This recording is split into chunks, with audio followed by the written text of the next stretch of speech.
Robôs, algoritmos, inteligência artificial e, para além dos impactos visíveis da tecnologia no mundo do trabalho, está em curso, de forma acelerada, outra mudança radical: a globalização. Com a abertura econômica, comercial e financeira, ela permite às empresas transnacionais integrarem a produção entre fábricas espalhadas pelo mundo, quase sempre terceirizadas. Eles chegam aqui, eles podem pagar salários menores, jornadas extensas, condições de trabalho subhumanas, com pouca fiscalização, com pouca atuação do ponto de vista do governo, no sentido de coibir e de colocar limites para isso é um campo enorme para poder justamente se expandir. Componentes usados num produto, muitas vezes, vieram de unidades instaladas em outros países, outros continentes. 94% da mão de obra é uma mão de obra mais ou menos invisível, porque ela fornece para a grande empresa muitas vezes é meramente uma marca, ela não tem produção própria e uma grande parcela dos trabalhadores está subordinada a essa empresa global, mas ela se desobrigando de muitas questões, sobretudo as questões sociais relativas aos contratos de trabalho. Esse modelo de organização é conhecido como cadeias globais de produção.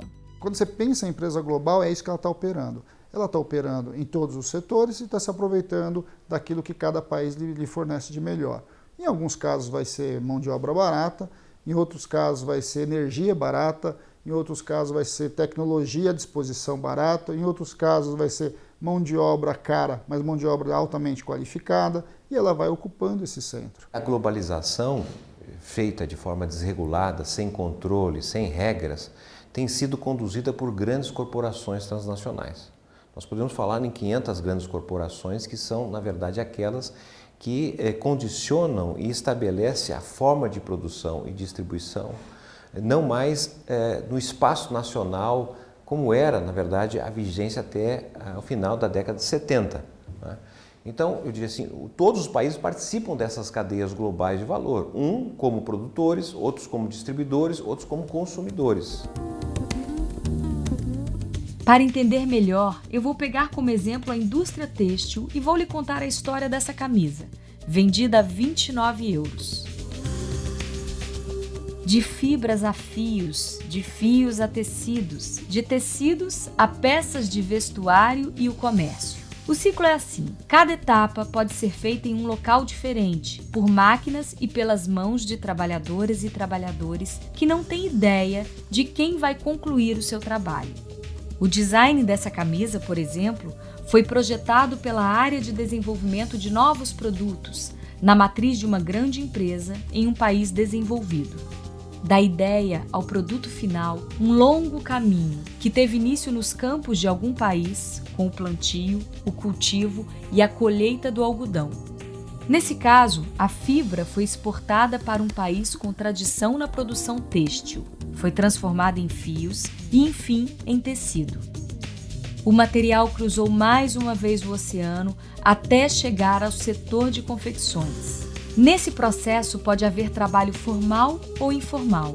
Para essa camisa, em particular, a empresa terceirizada da multinacional escolheu um território com oferta de mão de obra barata, que opera em pequenas oficinas precárias ou mesmo em domicílio, com quase nenhuma segurança e proteção social. A partir daí, tesouras, pedais, moldes, linhas, agulhas e, principalmente, mulheres, com jornadas exaustivas de até 16 horas diárias, transformam o tecido em montanhas de peças prontas que, depois de aprovadas pela matriz, são distribuídas ao redor do mundo.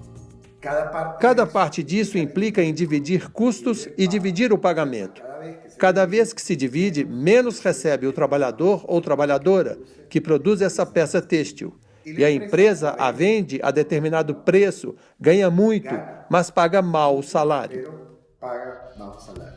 Nessas várias camadas de terceirização, dos 29 euros que paguei pela camisa, quanto terá recebido cada trabalhador e trabalhadora que participaram do processo? uma camisa que é vendida na Europa por 29 euros, o custo total gasto com trabalhador é de 18 centavos. Dos 29, a marca fica com 17. 17 líquido, limpo. Todos os fornecedores, matéria-prima e impostos, custam um pouco mais, em torno de 12, 13 euros. E nós, toda a cadeia de produção, todos os trabalhadores. A CSI mostrou, comprovou isso na pesquisa e prova que nós ficamos com 0,18 centavos deste produto. Se eu tiro um desses 17 e passo, redistribuo esse 1 euro desta camisa por toda a cadeia, eu aumento o salário em 5 vezes. Então as marcas podem sim ajudar a diminuir, ajudar a contribuir para a distribuição da riqueza produzida e paga pela sociedade. Porque esse produto, esse ganho, é pago pela sociedade, quem compra esse produto. Por isso é importante os sindicatos do futuro estarem articulados a nível local, a nível nacional, regional, em redes, articulados com a comunidade consumidora, os consumidores e com as comunidades que são atingidas, que são afetadas por esta produção.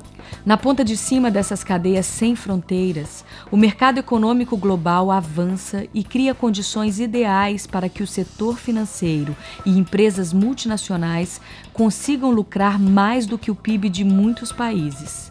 Ora, superar as riquezas geradas por um país inteiro é algo que pode garantir a essas empresas poderes maiores do que têm muitos estados. As 50 maiores corporações do mundo, né, têm um faturamento que supera os 150 PIB do mundo. Então, o poder da grande corporação, na verdade, ela vai comprometendo as possibilidades nacionais. Nesse sentido é que precisaria, na verdade, uma espécie de governo mundial, que é muito difícil de ser estabelecido. Você tem acordo entre países, mas um controle mundial, porque se você tem corporações de natureza mundial, corporações globais, você tem uma espécie de desequilíbrio do poder privado, né, da grande empresa, e o poder público, de tal forma que há uma descrença crescente, inclusive, na política, porque a população vota, digamos assim, numa retórica, num programa que seja de mudanças, e esse governo, ao ser eleito, ele tem enorme dificuldade de colocar em prática aquilo que ele defendeu. Não porque ele não queira, mas os obstáculos são de grande monta. Então há uma tensão, um descrédito da própria democracia. Tem capacidade econômica para pressionar o país, para comprar o parlamento, para impor determinado governo.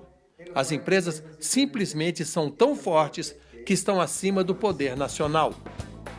Poder para a minoria e precarização do trabalho para a grande maioria. Esse modelo global fragmentado, que se repete em muitas cadeias de produção, aumenta as desigualdades. Os trabalhadores e trabalhadoras de diferentes países, distantes entre si, não conseguem criar identidade, laços de solidariedade, não têm um ambiente de trabalho comum para compartilhar necessidades e demandas, e assim fica comprometida qualquer possibilidade de reivindicação e organização sindical. Nesse contexto de globalização geral, o sindicalismo precisa sim também ter essa dimensão internacionalizada, para criar esse movimento de solidariedade entre os próprios trabalhadores, para um poder sustentar a luta do outro. E aqui, do ponto de vista organizativo, eu acho até que houve avanços importantes no período recente. Por exemplo, criar a ONU, a Industrial, por exemplo, no setor, você criar espaços, Comitê Mundiais de Trabalhadores, criar ou reativar de novo e dar uma força para as centrais sindicais, para a Central Sindical Internacional dos Trabalhadores, para as centrais regionais de trabalhadores como a CSA aqui na América Latina. Essas grandes corporações transnacionais, apesar da retórica favorável a pagamento de impostos, elas buscam, na verdade, planejamento tributário e deslocamento da sua sede para paraísos fiscais. Elas não querem pagar impostos, elas não querem contribuir, digamos assim, para um padrão civilizatório superior.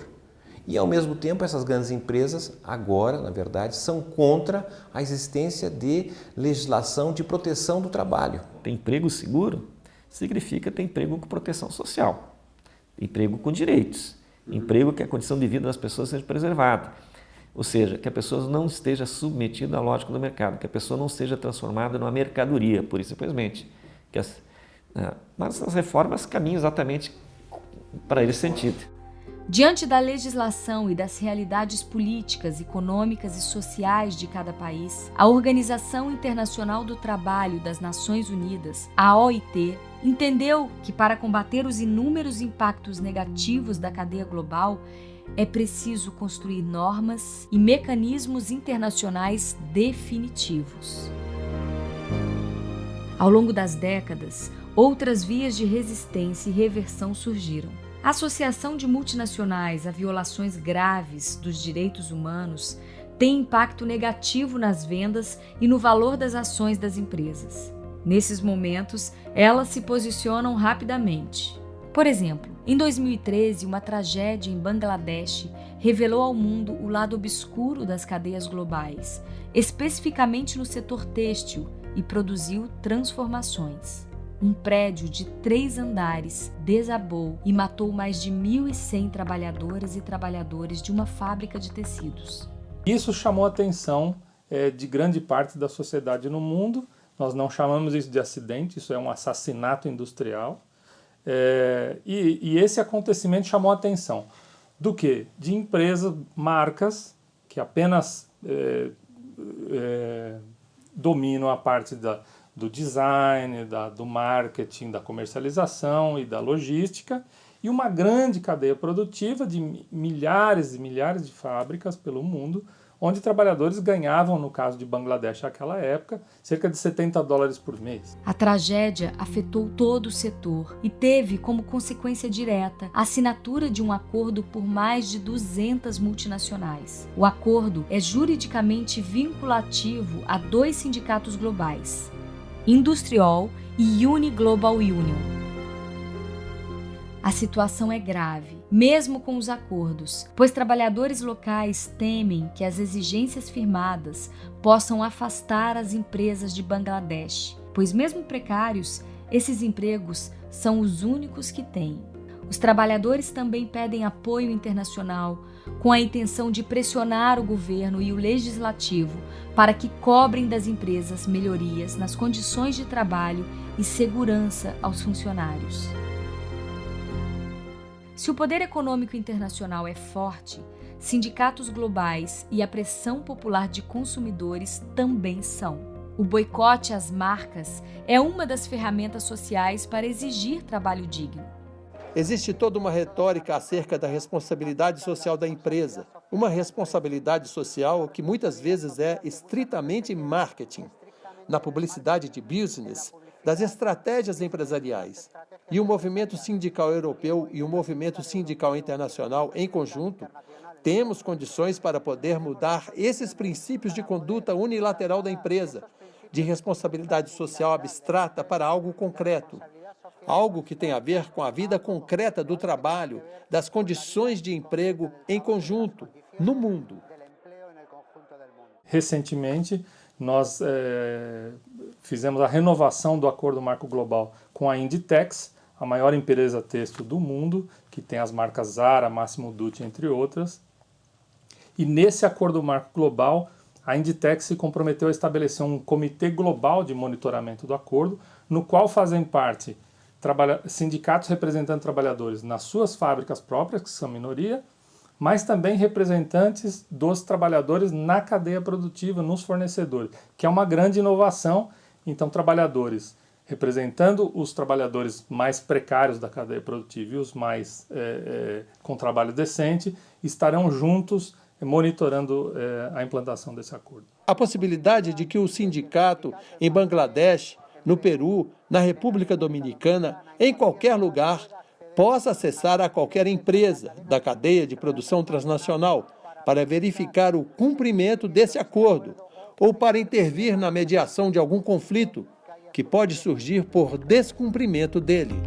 Apesar de avanços pontuais nos marcos regulatórios, e embora um número crescente de acordos seja assinado entre as empresas multinacionais e os sindicatos globais, ainda não existe um mecanismo através do qual as disputas sobre os acordos possam ser resolvidas por meio de conciliação mundial e arbitragem vinculativa. Nós historicamente nos organizamos do ponto de vista nacional. Nunca foi tão importante a discussão lá do trabalhador do mundo univos, né? Por quê? Porque não faz mais sentido você organizar trabalhadores do ponto de vista local e do ponto de vista regional. Você precisa ter minimamente relações globais de trabalhadores. Agora, é fácil fazer isso? Não, é muito difícil, porque isso carece de recursos, isso carece de uma relação cultural que nós não temos. Nós temos que aprender a viver, a lidar com relações de cultura muito diferentes. É muito diferente como um trabalhador se entende na América Latina, como um trabalhador se entende na Europa, como um trabalhador se entende na Ásia.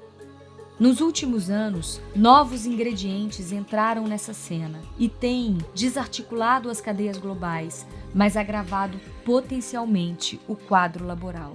125 países mudaram legislações trabalhistas e cortaram direitos. Portanto, a mão de obra barata está logo ali, na próxima esquina, legalmente terceirizada. Já não é mais preciso atravessar oceanos para explorar trabalhadores e trabalhadoras. Além do mais, a tecnologia 4.0 permite o barateamento do custo de produção. É importante a participação dos sindicatos, tanto nacional quanto internacional. Por isso, o papel que não só nós, mas como industrial também podemos fazer é fundamental nessa disputa. E isso é muito importante.